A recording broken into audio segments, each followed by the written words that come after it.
মৰমৰ ছাত্ৰ ছাত্ৰীসকল, আজি মই 10মান শ্ৰেণীৰ ছ'চিয়েল ছায়েন্সৰ প্ৰথম খণ্ড অৰ্থাৎ ইতিহাসৰ বংগ বিভাজন আৰু স্বদেশী আন্দোলনৰ পাঠটোৰ পৰা আহিবলগীয়া MCQ আৰু ভেৰি শ্বৰ্ট টাইপ কুৱেশ্যনসমূহ আলোচনা কৰিম। গতিকে তোমালোকে ভিডিঅ'টো স্কিপ নকৰাকৈ প্ৰথমৰ পৰা শেষলৈ চাই যাবা।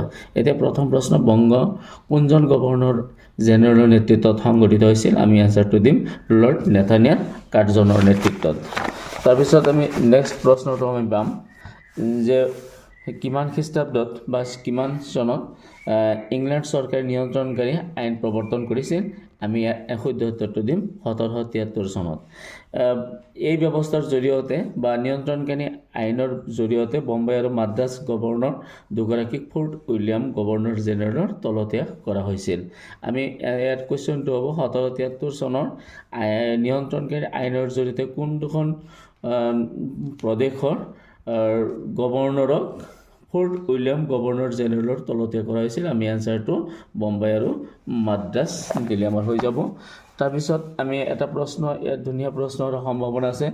1874 খ্ৰীষ্টাব্দৰ 7 ফেব্ৰুৱাৰী তাৰিখে অসম নামৰ প্ৰদেশখন গঠন কৰা হৈছিল।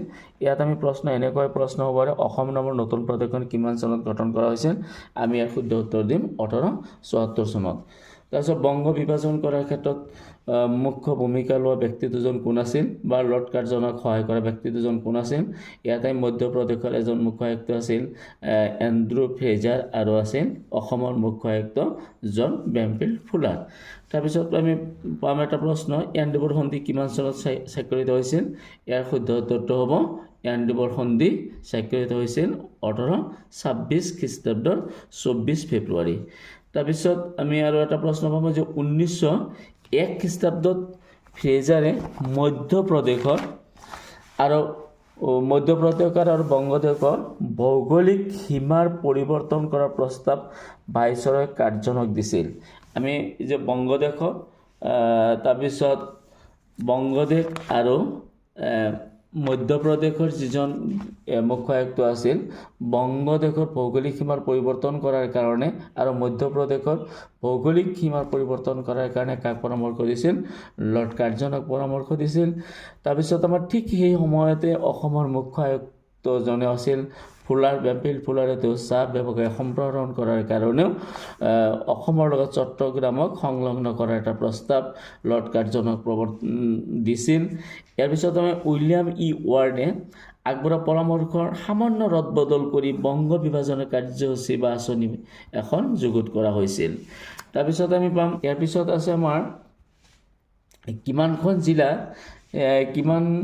জিলা সংলগ্ন কৰি পূৰ্ববংগ আৰু অসম নামৰ এখন নতুন প্ৰদেশ গঠন কৰা হৈছিল? ইয়াতে ৰঙা চিয়াৰী আস্থানে আছে 15খন জিলা সংলগ্ন কৰি পূৰ্ববংগ আৰু অসম নামৰ এখন নতুন প্ৰদেশ গঠন কৰা হৈছিল। আৰু এই নতুন প্ৰদেশখনৰ ৰাজধানী কি আছিল? ঢাকা আছিল। অৰ্থাৎ ঢাকাক ৰাজধানী হিচাপে লৈ প্ৰস্তাৱিত পূৰ্ববংগ আৰু অসম নামৰ প্ৰদেশখনৰ জনসংখ্যা আছিল কিমান? 3,10,00,000। যদি দিয়া হয় যে নতুন প্ৰদেশখন অৰ্থাৎ পূৰ্ববংগ আৰু অসমৰ মুঠ জনসংখ্যা কিমান আছিল? 3,10,00,000 আছিল। আৰু পূৰ্ববংগ আৰু অসমৰ ৰাজধানী কি আছিল? ঢাকা আছিল। তাৰপিছত কলিকতা ৰাজধানী হিচাপে লৈ বংগ, বিহাৰ আৰু উৰিষ্যা আৰু ছোটনাগপুৰ এই প্ৰদেশখনৰ নাম কি থাকিল? বংগ প্ৰদেশ থাকিল। অৰ্থাৎ ইয়াৰ ৰাজধানী ক'ত আহিল? কলিকতা। আৰু এই কলিকতা বা বংগ প্ৰদেশখনৰ মুঠ জনসংখ্যা কিমান আছিল? 5,40,00,000 আছিল। মই ৰঙা চিয়াৰী আস্থানি দি আছোঁ।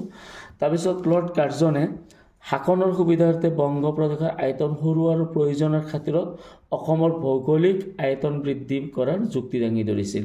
কিয়ৰ স্বাৰ্থত? তাৰমানে শাসনৰ সুবিধাৰ কাৰণে আৰু আয়তন সৰু আৰু প্ৰয়োজনৰ খাতিৰত অসমৰ ভৌগোলিক আয়তন বৃদ্ধি কৰাৰ যুক্তি তেওঁ দাঙি ধৰিছিল। আৰু আমি এটা ইয়াত ভাৰত সচিব হাবাৰ্ট ৰিজলিয়ে কাৰ্জনলৈ লিখা চিঠি, কোনে লিখিছিল চিঠি কাৰ্জনলৈ? আমি এনচাৰটো দিম হাবাৰ্ট ৰিজলিয়ে এখন চিঠি কাৰ্জনলৈ লিখিছিল আৰু তাত লিখিছিল ঐক্যবদ্ধ বংগ এটা বৃহৎ শক্তি, দ্বিখণ্ডিতকৰণেৰে বৃহৎ বংগ শক্তিক ভাঙি চিঙি চুৰমাৰ কৰিব। গতিকে ভংগৰ অন্তৰ্নিহিত উদ্দেশ্য আছিল হিন্দু মুছলমানৰ মাজত একতা ভাঙি দিয়া আৰু উদ্দেশ্য সিদ্ধিৰ বাবে প্ৰয়োজন হৈছিল সাম্প্ৰদায়িক মনোভাৱৰ বিস্তাৰ ঘটোৱা আৰু বংগভংগ আঁচনিৰ যোগেদি ভাৰতীয় জাতীয়তাবাদৰ প্ৰাণকেন্দ্ৰ বংগদেশক দ্বিখণ্ডিত কৰি হিন্দু বঙালী আৰু বুদ্ধিজীৱীসকলক দুয়োখন প্ৰদেশতে সংখ্যালঘুত পৰিণত কৰিব বিচাৰিছিল। আমি ইয়াতে দুটা প্ৰশ্ন হ'ব পাৰে যে কোনজনে লৰ্ড কাৰ্জনেলে এখন চিঠি লিখিছিল বা কোনজনে লৰ্ড কাৰ্জনেলে চিঠি লিখি ঐক্যবদ্ধ বংগ এটা বৃহৎ শক্তি বুলি ঘোষণা কৰিছিল। আমি এনচাৰ দিম হাৰ্বাৰ্ট ৰিজলিয়ে দিছিল। আৰু এটা 3 নম্বৰৰ এটা প্ৰশ্ন আছে ইয়াত, বংগ বিভাজনৰ অন্তৰ্নিহিত উদ্দেশ্য কি আছিল? আমি ইয়াৰ 3টা উদ্দেশ্য দিব পাৰোঁ বা 3 নম্বৰে আহে। ঐক্যবদ্ধ বংগ এটা বৃহৎ শক্তি দ্বিখণ্ডিতকৰণেৰে বৃহৎ বংগ শক্তিক ভাঙি চুৰমাৰ কৰিব, 1 নম্বৰ। 2 নম্বৰ, গতিকে বংগৰ অন্তৰ্নিহিত উদ্দেশ্য আছিল হিন্দু মুছলমানৰ মাজত একতা ভাঙি দিয়া। আমি নেক্সট এটা ইয়াতে যদিও নাই আমি তেনেকুৱা এটা পইণ্ট দিব পাৰোঁ। পইণ্টটো হৈছে দেশপ্ৰেমী বঙালী হিন্দুসকলক সংখ্যালঘুত পৰিণত কৰা। নাইবা এইটো দিব পাৰোঁ, বংগভংগ আঁচনিৰ যোগেদি ভাৰতীয় জাতীয়তাবাদৰ প্ৰাণকেন্দ্ৰ বংগ প্ৰদেশক দ্বিখণ্ডিত কৰি হিন্দু বঙালী আৰু বুদ্ধিজীৱীসকলক দুয়োখন প্ৰদেশত সংখ্যালঘুত পৰিণত কৰা। তাৰপিছত আমি আৰু প্ৰশ্ন কেইটামান সন্নিৱিষ্ট কৰিব পাৰোঁ যে 1905 খ্ৰীষ্টাব্দৰ 2 ফেব্ৰুৱাৰী লৰ্ড কাৰ্জনে বংগভংগৰ প্ৰস্তাৱটো অনুমোদনৰ কাৰণে লণ্ডনস্থ ভাৰত সচিবলৈ প্ৰেৰণ কৰিছিল। প্ৰশ্ন হ'ব পাৰে যে বংগভংগৰ প্ৰস্তাৱটো অনুমোদনৰ কাৰণে কিমান খ্ৰীষ্টাব্দত? 1905 খ্ৰীষ্টাব্দত কলৈ প্ৰেৰণ কৰিছিল? লণ্ডনস্থ যিটো ভাৰত চৰকাৰৰ যিটো সচিব সেই সচিবলৈ প্ৰেৰণ কৰিছিল। চৰকাৰীভাৱে প্ৰকাশ কৰি 16 অক্টোবৰত বংগভংগৰ কাৰ্যকৰী কৰাৰ দিন ধাৰ্য কৰা হৈছিল যে কিমান তাৰিখত? 1905 চনৰ 16 অক্টোবৰ দিনটো কি কৰা হ'ব? বংগ প্ৰদেশখনক দ্বিখণ্ডিত কৰা হ'ব বা বিভাজন কৰা হ'ব বুলি কৰা হৈছিল। আৰু লৰ্ড কাৰ্জনে ঘোষণা কৰা বংগভংগৰ 4 দফীয়া আঁচনিখন আছিল এনেকুৱা যে প্ৰথম যিটো দফা, অৰ্থাৎ আমি 4টা দফা পাইছিলোঁ, ইয়াৰ প্ৰথম দফাটো হৈছে এনেকুৱা যে ৰাজশ্বাহী, ঢাকা, চট্টগ্ৰাম সংমণ্ডলৰ সৈতে অসমলগ্ন নতুন প্ৰদেশখনৰ নাম কি হ'ব? পূৰ্ববংগ আৰু অসম হ'ব। 2 নম্বৰ আছিল পূৰ্ববংগ আৰু অসম প্ৰদেশ যিটো নতুন প্ৰদেশ হ'ল সেই প্ৰদেশখনৰ ৰাজধানী হ'ব ঢাকা। পূৰ্ববংগ আৰু অসম প্ৰদেশৰ শাসনৰ দায়িত্ব এজন লেফটেনেণ্ট গভৰ্ণৰৰ হাতত অৰ্পণ কৰা হ'ব। 4 নম্বৰ আছিল প্ৰথম দফাৰ 4 নম্বৰ পইণ্ট আছিল অসমৰ ৰাজধানী শ্বিলঙৰ পৰা ঢাকালৈ স্থানান্তৰ কৰা হ'ব। তাৰপিছতটো আছিল দ্বিতীয় দফা আমি পাম পূৰ্ববংগ আৰু অসমৰ বাবে ঢাকাত সুকীয়া উচ্চ ন্যায়ালয় স্থাপন হ'ব। তাৰপিছত দ্বিতীয় পাম সুকীয়া উচ্চ ন্যায়ালয় স্থাপন নোহোৱা পৰ্যন্ত প্ৰদেশখন কলিকতা উচ্চ ন্যায়ালয়ৰ এখতিয়াৰভুক্ত হ'ব। তৃতীয় দফা আমাৰ পশ্চিমবংগ, বিহাৰ, উৰিষ্যা আৰু ছোটনাগপুৰ বংগ প্ৰদেশৰ ৰাজধানী কলিকতাত হ'ব। আৰু 4 নম্বৰ দফা আছিল 1905 খ্ৰীষ্টাব্দৰ 16 অক্টোবৰত বংগ বিভাজন পৰিকল্পনা কাৰ্যকৰী হ'ব। এইটো আমাৰ খুব ইম্পৰ্টেণ্ট প্ৰশ্ন, অৰ্থাৎ MCQত আহে বা ভেৰি শ্বৰ্ট টাইপ প্ৰশ্নটো আহে যে কিমান তাৰিখত বংগ বিভাজন কাৰ্যকৰী কৰা হৈছিল। আমি এনচাৰটো দিম 1905 চনৰ 16 অক্টোবৰত বংগ বিভাজন কাৰ্যকৰী কৰা হৈছিল।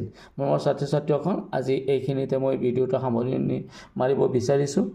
যদি তোমালোকৰ ভিডিঅ'টো ভাল লাগিছে তেতিয়াহ'লে তোমালোকে লাইক, কমেণ্ট আৰু শ্বেয়াৰ কৰিবা। আৰু এতিয়ালৈকে যিসকলে মোৰ ইউটিউব চেনেল ছাবস্ক্ৰাইব কৰা নাই তেখেতসকলে কাষত থকা বেল আইকনটো বজাই মোৰ ইউটিউব চেনেল ছাবস্ক্ৰাইব কৰিবা আৰু নতুন নতুন ছ'চিয়েল ছায়েন্সৰ ভিডিঅ'সমূহ চাই থাকিবা। Thank U.